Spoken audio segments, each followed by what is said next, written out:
दोस्तों आज की वीडियो में हम लोग करेंगे क्वाड्रेटिक इक्वेशन का एक्सरसाइज 4.3। इससे पहले हम लोग एक्सरसाइज 4.1, 4.2 और बेसिक को समझ लिया है। आज हम एक्सरसाइज 4.3 के सभी क्वेश्चन को स्टेप बाय स्टेप करेंगे और कोई भी क्वेश्चन नहीं छूटेगा। तो आप बने रहिए हमारे साथ और इस वीडियो को लास्ट तक देखिए, आपको कुछ नया सीखने को मिलेगा।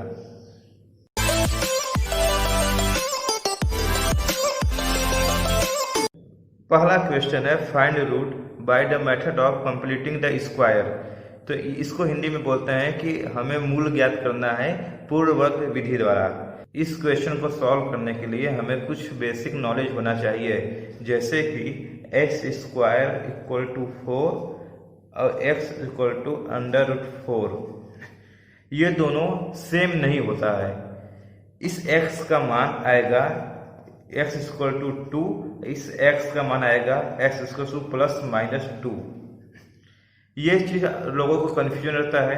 ये लोग सोचते हैं कि एक ही चीज है और एक ही स्टेप में हो जाता है, लेकिन आपको ये क्लियर कर दूं कि ये दोनों अलग अलग चीज है।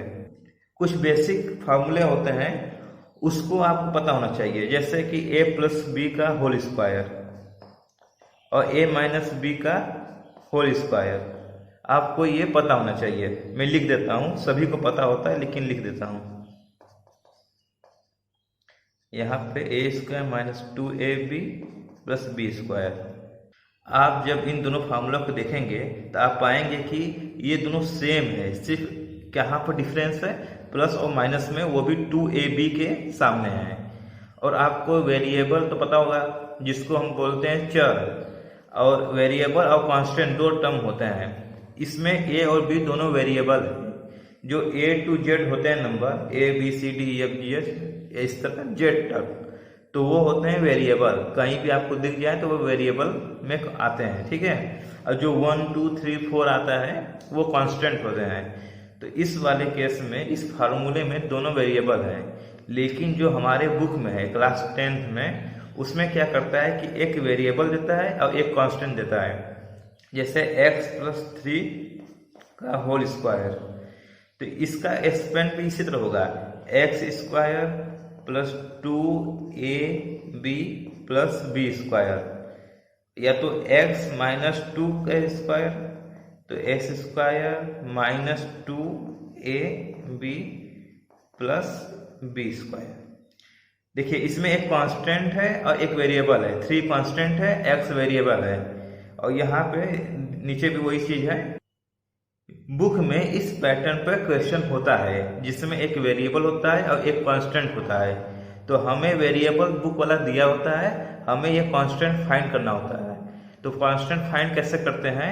हमें बुक में जो ये टर्म होता है, ये वाला टर्म अपने से लाना पड़ता है, उसको मॉडिफाइड करके अपने से लाना पड़ता है और बाद में इसको इस फॉर्म में लिखना पड़ता है। हम कैसे करते हैं, आइए क्वेश्चन में चलकर देखते हैं, वो भी method of completing the square से। पहला क्वेश्चन हमारे सामने है कि find root by the method of completing the square. वो है 2x² + x - 4। तो हम आपको बता दें कि सभी क्वाड्रेटिक इक्वेशन का रूट होता है। कुछ का रियल होता है, कुछ का रियल प्लस इमेजिनरी होता है, कुछ का टोटल इमेजिनरी रूट होता है। तो हमें क्वेश्चन में सिर्फ रियल वाले रूट फाइंड करने हैं। अगर रियल रूट मिल रहा है तो हम लिख देंगे, अगर नहीं मिल रहा है तो बोल देंगे कि ये एग्जिस्ट नहीं करता है। लेकिन ये सच्चाई नहीं है। सच्चाई है कि सभी क्वाड्रेटिक इक्वेशन का रूट होता है। जो हमें क्वेश्चन में पूछा गया है वो नहीं मिलेगा तो हम लिख देंगे कि इसका रूट नहीं है, ठीक है। वो हमें रियल रूट चाहिए। अब रियल रूट कैसे निकालते हैं, आइए हम करते हैं। इस इक्वेशन में x का कोफिशिएंट 1 है, तो हमें यहाँ भी x का कोफिशिएंट 1 बनाना पड़ेगा। उसके लिए हम क्या करेंगे, 2 से डिवाइड कर देंगे। तो ये हो जाएगा x + 2 - 2। जब हम 2 से डिवाइड कर देंगे तो हमारा इक्वेशन बनेगा x² + x/2 - 2। अब हमें क्या करना है कि देखिए x² है और प्लस x है, और हमें क्या चाहिए, हमें कांस्टेंट टर्म चाहिए जो इन दोनों के अनुसार हो। अब यहाँ पे देखिए कि x² है, अब x है, यहाँ पे देखिए x² है और x है। हमें कांस्टेंट टर्म नहीं दिया गया है, दिया गया है लेकिन इसके अनुसार नहीं दिया गया है, तो हमें बनाना पड़ेगा। वो कैसे बनेगा, पहले हम इस तरह लिख देते हैं। देखिए हर इक्वेशन में आपको 2 दिखेगा, देखिए 2 है तो आपको यहाँ भी 2 होना ही चाहिए। 2 नहीं है तो हम अपने से लिख देंगे, तो यहाँ पर हम 2 लिख दिए। देखिए हम अपने से 2 नहीं लिख सकते हैं, तो इसलिए हमको 2 से डिवाइड भी करना पड़ेगा। तो जब 2 से डिवाइड करूंगा ये 2 इंटू 2 4 हो जाएगा, तो ये 4 हो गया और x माइनस 2। देखिए हमारा इक्वेशन चेंज नहीं हुआ, सेम टू सेम है, हमारा इक्वेशन चेंज नहीं हुआ, सेम टू सेम है। यहाँ इक्वल टू 0 भी कर सकते हैं या तो नहीं भी कर सकते हैं, हम कर देते हैं ताकि आसानी हो आपको समझने में कि ये क्वाड्रेटिक इक्वेशन है। और यहाँ पे देखिए कि इक्वेशन भी चेंज नहीं हुआ। अब हम क्या करेंगे, हम इसको देखेंगे 2 और x के बाद जो टर्म बच गया उसका एक बार स्क्वायर करके प्लस करेंगे और एक बार माइनस करेंगे। सिर्फ यही 2 लाइन का इसमें ट्रिक होता है। जैसे हम देखिए हम क्या करेंगे, इसको इस तरह लिख देंगे। अब इस टर्म को एक बार स्क्वायर करके प्लस में और एक बार इसको माइनस में स्क्वायर करके, और ये सेम टू सेम उतार देंगे। अब इस टर्म को, इतना को हम इस फॉर्म में लिख देंगे किसी। इस फॉर्म में लिखने में क्या होगा कि ये हो जाएगा x प्लस 1/4 का स्क्वायर, और ये बच गया, ये बच गया तो इसको 0 के इधर कर दीजिए, तो ये हो गया 1/16 प्लस 2, तो ये हो गया 33/16। अब इसको हम सॉल्व करेंगे। देखिए x आपको दिख रहा है कि नहीं है, अभी तो दिख रहा है, ये 36/16 आ गया।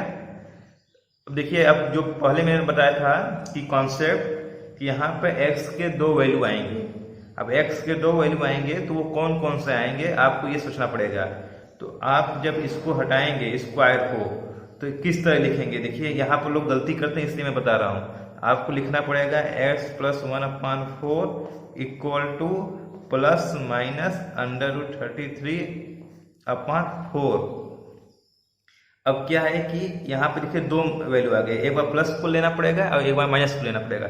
जब हम प्लस को लेंगे तो आप लिखेंगे √33/4 माइनस 1/4, ये एक वैल्यू आया। दूसरा वैल्यू आया माइनस वाला, √33 माइनस 4 माइनस 1/4। ये हमारे 2 आंसर हो गए हैं, यही दोनों आंसर हमारा रूट हुआ। तो इस तरह हम इस क्वेश्चन को सॉल्व करते हैं। आइए देखते हैं दूसरा क्वेश्चन। हमें इस क्वेश्चन का रूट फाइंड करना है जो है 4x² plus 4 √3x plus 3 equal to 0। तो इसमें क्या करते हैं, पहले x² का कोफिशिएंट को 1 करेंगे। उसके लिए हम क्या करेंगे कि 4 से डिवाइड कर देंगे। आइए हम करते हैं 4 से डिवाइड, तो हो गया प्लस 3/4 इक्वल टू 0। तो उसके बाद हम क्या करते हैं कि जो x का कोफिशिएंट है इसमें 2 होना चाहिए, अगर नहीं है तो हम अपने से लिख देंगे। तो हम अपने से लिखेंगे तो उतना का डिवाइड भी करना पड़ेगा ताकि इक्वेशन मेंटेन रहे। तो हम इस तरह कुछ लिख देते हैं। अब हम क्या करते हैं, 2 और x को छोड़ के जो कांस्टेंट रहता है उसका स्क्वायर करके एक बार जोड़ते हैं और एक बार घटा देते हैं। तो इसमें हम क्या करेंगे कि वही काम करेंगे फिर से। तो ये हो जाएगा 3/4 माइनस 3/4 प्लस 3/4। इस क्वेश्चन में कोई जरूरत नहीं थी एक्स्ट्रा 3/4 जोड़ने और घटाने की, लेकिन मैं आपका कॉन्सेप्ट बता रहा हूँ कि सभी क्वेश्चन को एक वे में कर सकते हैं।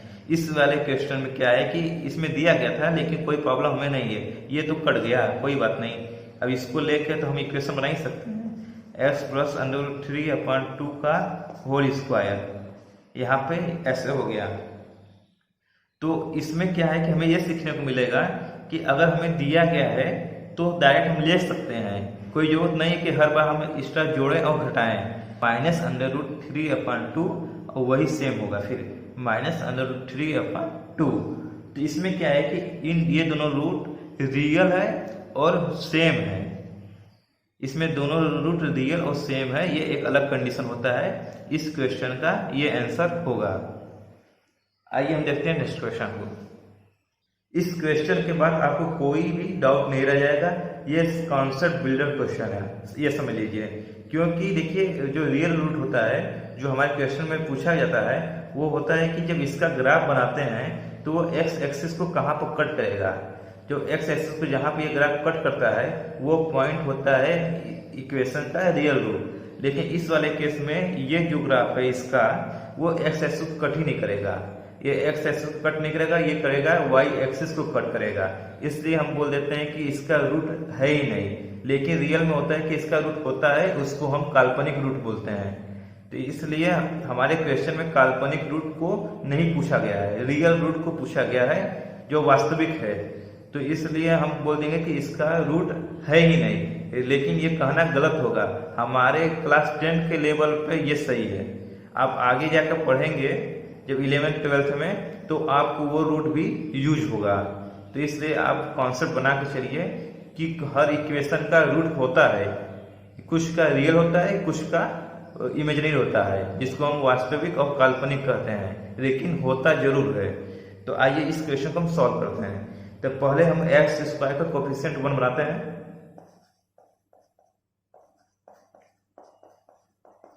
अब इसके बाद वही प्रोसेस करते हैं कि यहाँ पर 2 लाना पड़ेगा हमें, नहीं तो पैटर्न नहीं बन पाएगा।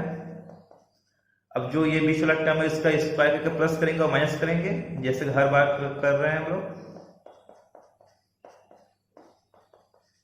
अब क्या करते हैं कि इस टर्म को हम 1 में ले लेंगे, जो कि हमारा ये बन जाएगा, और बच क्या गया, बच ये गया। तो 2 माइनस में हो जाएगा, ये जब इधर जाएगा तो ये माइनस वाला प्लस में हो जाएगा। तो ये कितना आएगा, ये आएगा -31/16। अब देखिए इसी जगह आप समझ सकते हैं कि किसी भी नंबर का स्क्वायर करने पे ये माइनस नहीं हो सकता। ये जो राइट हैंड साइड है ये नेगेटिव है पूरा, ये है पॉजिटिव है। तो ये कभी पॉसिबल हो सकता है क्या, ये पॉसिबल नहीं हो सकता है। लेकिन आपके लेवल पर नहीं है, ठीक है। हायर मैथमेटिक्स में ये पॉसिबल है, आपके लेवल पर ये नहीं है, इसलिए आप कह देंगे कि इसका रूट नहीं है, ठीक है। तो आप बोल देंगे कि ये इसका रूट है ही नहीं, अब इसको छोड़ देंगे अपने लेवल पे। आइए देखते हैं नेक्स्ट क्वेश्चन। हमें इस क्वेश्चन का रूट फाइंड करना है। रूट फाइंड करने के समय ये बात पे ध्यान देना है कि हमारा जो x है -4 और 7 नहीं होना चाहिए, और कुछ भी हो सकता है। तो इसमें हम क्या करेंगे कि इन क्वेश्चनों में सबसे पहले हम एलसीएम लेते हैं। एलसीएम किसका, जो हमारा वेरिएबल प्लस कांस्टेंट का टर्म होता है। तो हम इसका जब एलसीएम ले लेते हैं तो इसको हम सॉल्व करते हैं, जैसे सिंपल हर बार कोई भी क्वेश्चन सॉल्व किया जाता है। तो इसमें क्या होगा, x - 7 -x - 4 = 11/30। तो ये हो जाएगा, इसको अगर सॉल्व किया जाए तो ये तो कट जाएगा और -11 हो जाएगा ऊपर, ये कट जाएगा तो -1 हो जाएगा, ये मल्टीप्लाई होगा इधर तो -30। इतना तो आप लोग को पता ही होगा कैसे होता है। इन दोनों का जब मल्टीप्लाई करते हैं तो आप लोग करिएगा रफ पे ये काम, या तो डायरेक्ट इसी पे कर सकते हैं, स्टेप बढ़ जाएगा आपका, आप लोग करिएगा इसको। अब देखिए इसको स्टैंडर्ड फॉर्म में लिखना है तो -30 को हमको इधर ले जाना पड़ेगा, या तो सभी को इधर लेते आइए। तो हम क्या करते हैं कि सभी को इधर लेते आते हैं और माइनस का मल्टीप्लाई कर देते हैं ताकि ये प्लस रहे। सभी काम करने के बाद हमारा इक्वेशन बनेगा x² - 2x - x + 2। ये आप लोग करके देख लीजिएगा। अब इसका फैक्टराइज करना है वो मैं पहले ही बता चुका हूँ, आई बटन में क्लिक करके आप देख सकते हैं। तो इस तरह हो जाएगा इसका फैक्टराइज।